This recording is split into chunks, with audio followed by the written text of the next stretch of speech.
emang ini harus dirubah semua tatanan. Jadi begitu dia berpendapat, dia nggak ada tekanan dan ketakutan karena dia dilindungi. Nah, begitu berbeda pendapat, dia nggak diproses di polisi, tapi di dewan, di badan kehormatan. Kok ada rakyat bersuara lantang mengkritik pemerintah, pemerintah dipanggil, dicari solusi. Nah, itu yang harusnya undang-undang itu, bukan undang-undang itu membatasi dari yang namanya kebebasan itu. Berarti itu berbenturan dengan undang-undang ITE. Iya, makar dia, bukan benturan lagi, dia melawan dia. Ayo bangun Indonesiaku, Pancasila, Pancasila, Pancasila. Semangat Pancasila, Pancasila, Pancasila. Pancasila, Pancasila, Pancasila. Bismillahirrahmanirrahim. Assalamualaikum warahmatullahi wabarakatuh. Salam Komju TV dimanapun sahabat Komju TV berada. Salam Pancasila progresif profesional. Bung Apek Saiman. Gimana Bung, sehat? Udah lama nggak ketemu kita Bung. Iya, kan saya nunggu Bang Ardi. Aduh, jangan nunggu Bang, karena kita rakyat sedang menunggu Abang ini. Bang, di tengah situasi darurat di mana-mana, kita dibingungkan siapa sih yang melindungi hak rakyat saat ini Bang? Bicara tentang konteks hukumnya Bang. Ya, dalam konteks hukumnya yang melindungi rakyat pastinya negara. Karena negara itu bahkan sudah ditegaskan dalam Undang-Undang Dasar 45, Indonesia adalah negara hukum. Nah, negara hukum itu prinsipnya tentunya adalah sasaran utama melindungi rakyat. Jadi kalau dalam negara hukum, apalagi Indonesia sebagai negara demokrasi dan juga berpaham berdasar Pancasila, maka yang dikedepankan negara adalah kemanusiaannya. Artinya rakyat yang harus dilindungi, Dilindungi. bukan sebaliknya negara malah Ingin dilindungi. bukan negara malah mengintervensi rakyatnya menjadi tertindas gitu. Itu terbalik, itu negara kekuasaan namanya. Kalau negara hukum, segala sesuatu kekuasaan itu diatur oleh hukum. Ada hukumnya. Berarti saya menangkap sedikit bahwa Indonesia ini sebenarnya negara hukum dan diatur, kita punya produk undang-undang yang ada ya, undang-undang dasar dan turunannya undang-undang itu sendiri. Nah, di tengah wabah seperti ini Bang, kita mencatat dari Pusat Studi Hukum Kebijakan itu ada 4 poin kebijakan undang-undang ataupun RUU itu terkait politik serta ekonomi. Kita tidak melihat kebijakan tentang wabah itu diprioritaskan gitu. Saya sepanjang 2020 setidaknya ada 4 RUU kontroversial yang sangat besar penolakannya. Yang pertama itu perubahan atas Undang-Undang Minerba yang revisi belum tuntas sampai 3 bulan ini. Dalam 3 bulan ini cepat sekali prosesnya, sehingga awalnya dikendalikan oleh pemerintah pusat, ini pemerintah daerah.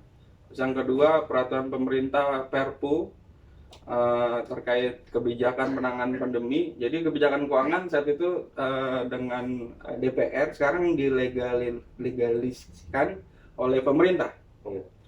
Gitu. Jadi pemerintah punya wewenang penuh. Jadi kayak mereduksi itu fungsi anggaran DPR itu fungsinya sekarang di pemerintah.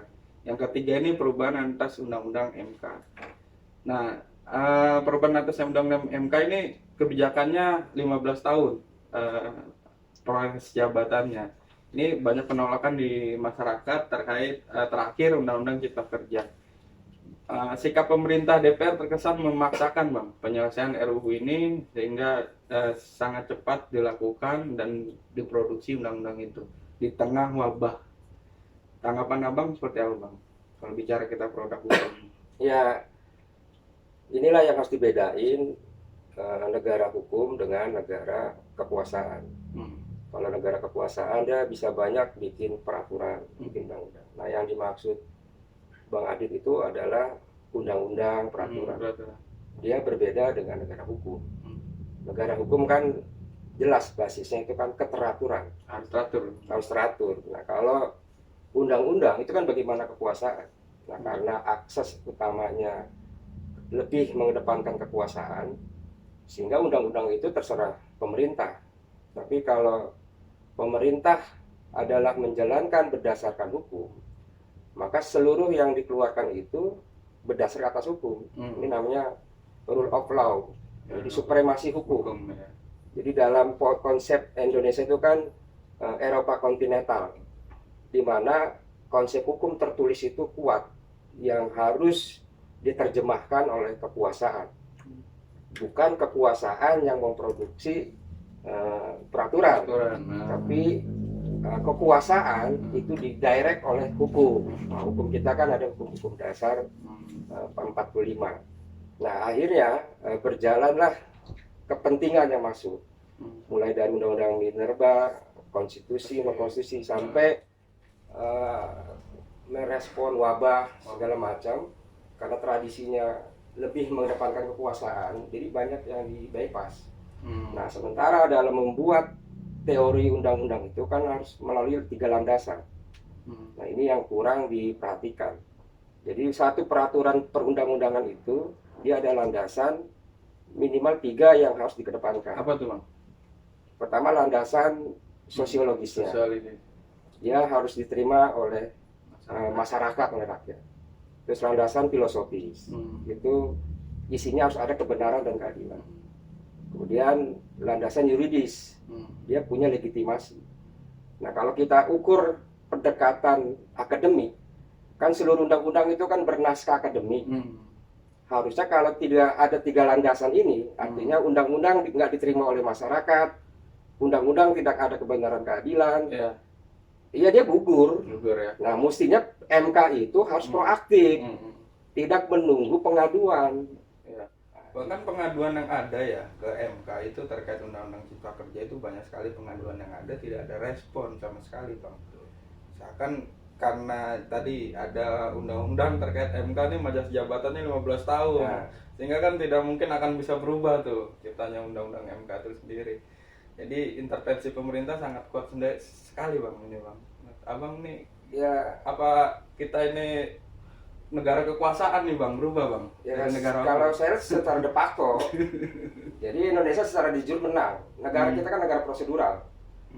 Ada Mahkamah Konstitusi, ada Mahkamah Agung, ada DPR, gitu kan. Terus bahkan ada Ombudsman, gitu kan. Ada lembaga perlindungan saksi dan korban. Coba bayangkan kalau dalam teori Indonesia itu sudah melebihi ideal negara hukum secara teori ya. Teori. Karena seluruhnya kan dibuka ruang itu. Tapi de facto kan de jure tadi. Itu kontrak semua. Tidak ada satu dari semua lembaga itu yang bisa menjadi ukuran substansinya. Rata-rata formalitas. Sehingga inilah yang mengecewakan rakyat. Dan itu harus menjadi bacaan dari DPR. DPR harus bertanggung jawab. Karena DPR dalam teori kekuasaan dia yang punya hak melakukan legislasi, yang mengimbangi pemerintah dia gitu sebagai wakil rakyat. Nah itu kalau kita bicara DPR kan sebenarnya fungsi pengawasan dan fungsi penganggaran ini kan, apalagi penanganan COVID ya, Bang, yang harus lebih diprioritaskan, dioptimalkan. Bagaimana banyak organisasi kemahasiswaan, masyarakat sipil dan juga buruh itu kan menentang untuk bagaimana fungsi pengawasan DPR. Tapi yang ada malah sekarang baliho di mana-mana nih, Bang, DPR ini, Bang. Apa tuh? Ya baliho untuk tampil. Ya namanya. Ini sebenarnya kita dilindungi sama siapa sih, Bang, sebenarnya, Bang? Nah itulah korbannya, rakyat jadi tidak terlindungi secara de facto. Kalau de jure kurang apa Undang-Undang Dasar 45 dalam perspektif amandemen itu sangat detail hak asasi manusia. Walaupun sebelumnya sudah sangat ideal, tapi kan ditambah lagi setelah amandemen porsi hak asasi, artinya hak rakyat ya, itu sangat sekali jelas dan tegas. Artinya ini menarik. Tapi kemudian dia melakukan sebuah kontradiksi saat pelaksanaannya. Di undang-undangnya dipertimbangkan. Nah, ambil contoh misalnya kebebasan. Undang-Undang Dasar menjamin kebebasan atas berpendapat, berkumpul. Tapi kenapa kok di bawah ada terjadi penangkapan berpendapat, pembubaran organisasi? Sebenarnya itu bertentangan loh, makar loh terhadap undang-undang. Artinya negara itu sebenarnya makar atas tindakannya melakukan pemberhangusan pendapat dan perkumpulan. Nah, harusnya dilindungin. Harusnya bunyi undang-undang itu melindungi semua orang mau berserikat berkumpul, dan melindungi hak bicara. Karena dan berbicara nggak mungkin dia mengkritik tetangganya, itu urusan pidana perdata. Tapi kalau rakyat mengkritik negara, itu menjaga negara. Yang ada bukan penangkapan, mediasi. Ada mediasi. Jadi dia nggak layak diproses secara hukum oleh polisi. Nah, para kaum pemikir dan kritis yang menyampaikan aspirasi, emang ini harus dirubah semua tatanan. Jadi begitu dia berpendapat, dia nggak ada tekanan dan ketakutan, karena dia dilindungi. Nah, begitu berbeda pendapat, dia nggak diproses di polisi, tapi di dewan, di badan kehormatan. Kok ada rakyat bersuara lantang mengkritik pemerintah, pemerintah dipanggil, dicari solusi. Nah, itu yang harusnya undang-undang itu, bukan undang-undang itu membatasi dari yang namanya kebebasan itu. Berarti itu berbenturan dengan undang-undang ITE. Iya, makar dia, bukan benturan lagi, dia melawan dia. Jadi karena ada undang-undang ITE sampai sekarang belum revisi deh Bang. Ya makanya nanti tugas kita harus dihapus semua di amandemen. Pembicaraan kita bagaimana Indonesia ini sebenarnya negara hukum, bukan negara kekuasaan, tidak lagi undang-undang, produk undang-undang ini hanya kepentingan politik dan ekonomi. Kita melihat bicara dengan wabah ini sebenarnya kan DPR harusnya menginisiatif untuk menciptakan ataupun memperbarui undang-undang tentang wabah, Bang, nomor 4 tahun 1984 tentang wabah penyakit.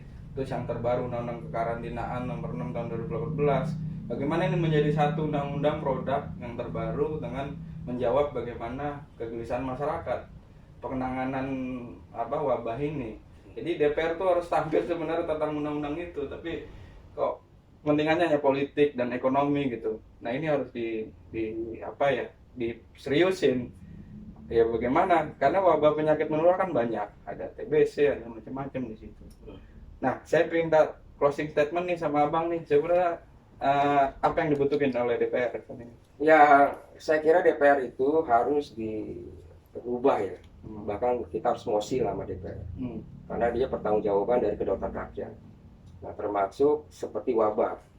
Kok kita nggak pernah mendengar DPR berpihak pada aspirasi yang baik gitu ya? Harusnya pemerintah kan dipanggil. Ini ada apa persoalan sampai PPKM dan segala macam. Itu kan kontradiksi di lapangan. Harusnya DPR ngambil peran. Pemerintah dipanggil.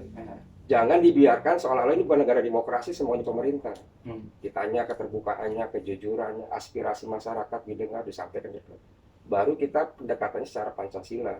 Nah, itu masuk anggaran atau pendekatan penyelesaian seluruhnya itu kan dengan pendekatan peradaban. Jadi DPR harus ngambil peran mestinya dalam situasi seperti ini, bukan ikut-ikutan diam atau bicara yang tidak nyambung atau mendukung pemerintah. Harusnya kan ini ada masalah. Untuk mensikapi wabah ini, DPR panggil presiden ataupun menteri untuk menskor dulu nih situasi, dievaluasi, cari solusi terbaik. Biarkan itu basis kesehatan, pendekatannya dengan secara kemanusiaan. Ya, berarti sebenarnya harus diperbarui ya Bang, undang-undang ini kan. Semuanya. 1984 tuh tentang wabah penyakit menular. Yeah. Ini udah lama sekali gitu. Kenapa kok yang tidak dibutuhkan masyarakat tentang politik ekonomi ini kita masih darurat Bang. Kasus sampai hari ini masih tinggi gitu kan. Harusnya yang seperti itu yang dibudayakan gitu. Yeah. Tidak lagi membantu yang bilang Abang membantu pemerintah. Gimana Bang? Kalau masyarakat ikut andil terhadap DPR dan DPR tidak membatasi suara itu, jangan DPR tidak membatasi suara masyarakat. Ya. Bagaimana peran DPR seharusnya untuk sejalan dengan masyarakat? Ya, pertama putus dulu DPR dari partainya supaya dia independen. Fraksi dibubarin. Jadi dia clear sebagai lembaga wakil rakyat. Setelah itu DPR membuka akses kepada rumah-rumah aspirasi di setiap basis masyarakat. Sehingga masyarakat bisa melalui basis aspirasi masyarakat di rumah-rumah aspirasi di lingkungannya, di setiap kelurahan misalkan. Itu ada sebuah sistem yang sangat akurat tentang aspirasi. Selain DPR membuka ruang. Dan tidak ada lagi persoalan unjuk rasa itu ditolak. Nah, setiap kali ada unjuk rasa bukan polisi yang bereaksi, tapi DPR bereaksi, panggil menteri. Oh, Nah, iya. gitu loh. Kecuali urusan anarkis pidana ya, itu nggak ada hubungannya. Tapi selama aksi aspirasi itu DPR melindungi, Lindungi. kemudian panggil menterinya, ajak mediasi. Nah, dibukalah kanal aspirasi dari masyarakat. DPR harus berorientasi basis kerja, menyerap aspirasi. Ada sistemnya dong. Fungsi pengawasan itu kan ada sistemnya. Kan kita banyak tuh satelit atau struktural kelembagaan masyarakat yang ada sampai tingkat kelurahan. Nah, itu kan ada LMK kan. Oh gitu. iya. Nah, itu kan harus menjadi sebuah struktural yang bisa digunakan. Mungkin eksklusivitas itu dijaga. Ya, terima kasih Bung Apek karena memang menarik ya kalau kita bicara bagaimana melindungi hak rakyat. Ya. Contohnya ya masyarakat menyuarakan aspirasi saja sudah ada rambu-rambunya. Ada batak. Bung Apek, terima kasih atas waktunya sekali lagi. Ya. Semangat ya Bang ya. Siap. Tetap jaga kondisi. Salam Pancasila Progresif Revolusioner Bung Apek. Ya. Assalamualaikum warahmatullahi wabarakatuh.